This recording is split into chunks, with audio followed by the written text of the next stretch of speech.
It's not too late. Regret and the life you didn't live. Welcome back.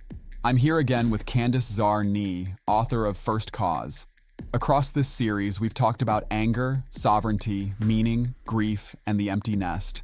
Today, we're taking on something quieter and almost universal as people get older: regret, the road not taken, the life you didn't live, the sense, late at night, that you spent your years on the wrong things.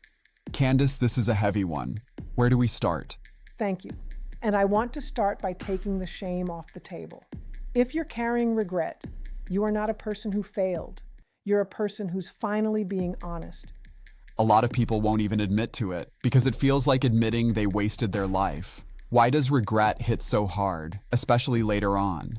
Because for most of a lifetime, the questions were loud. The job, the bills, the kids, the next thing. There was no room to hear the quieter question. And then things get quiet. The pace slows. And into that quiet comes a voice you may not have heard in decades. The one that says, "What about what I really wanted?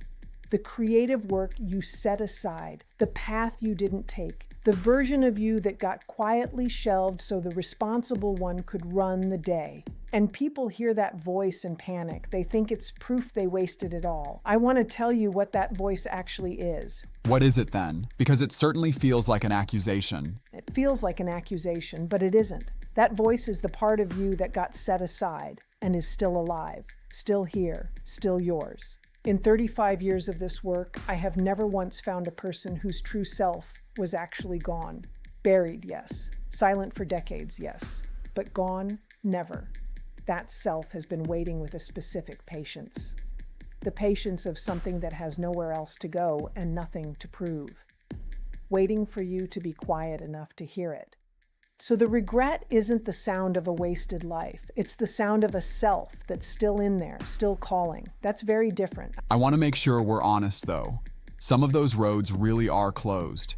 You can't go back and be 25. So how is this not just false comfort?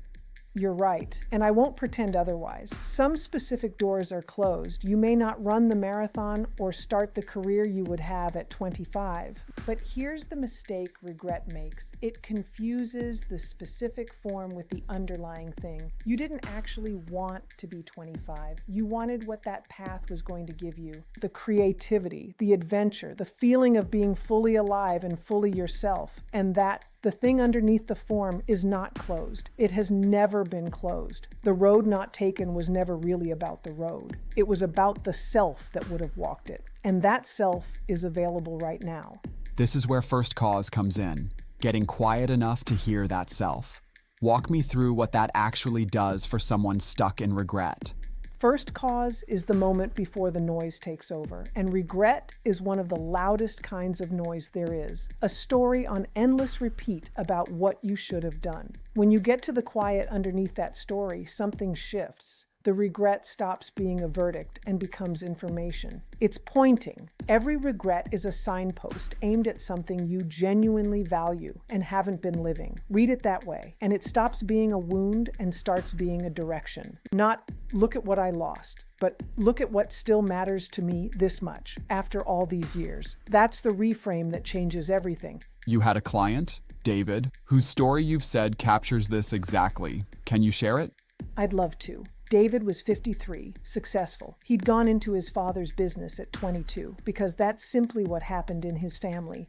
3 decades, hundreds of decisions, and he had never once asked himself whether he wanted it. When he finally got quiet, the answer came in 10 days. He had always wanted to teach children. The age he was, as he put it, when he stopped being allowed to be curious. And here's the part I never forget.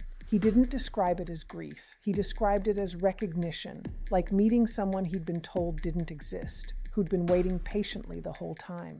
And what did he do with it? Because that's the fear, that even if you hear the voice, it's too late to answer. He didn't burn his life down. That's the myth. That answering regret means blowing everything up. It almost never looks like that. He started bringing that self back into his life. He mentored, he taught where he could, he gave the shelved part of him a way to finally live.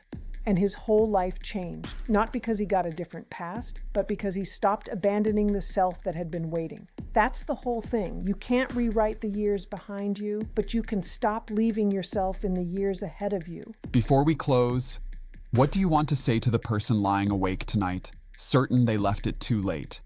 I want you to hear as directly as I can say it, it is not too late. Not because of some slogan, because the self you're grieving is not actually gone. It's right there, under the regret, still holding everything you set aside. The regret is the proof it's still alive. A dead thing doesn't ache. The ache means it's still in there, still yours, still waiting to be lived. So start by finding out where you stand right now. Find out the first cause of your problem. It may not be what you think. Take the free assessment of the 5 dimensions of your inner life. 5 minutes, completely free, no email required, consciousnesstrack.app/quiz. I'm Candace. Stay with me. There's one more thing. Once you hear that voice again, the real question becomes, how do you build a meaningful life from here? That's the very next conversation. And it's exactly where this leads. You can watch right here. I'll see you there.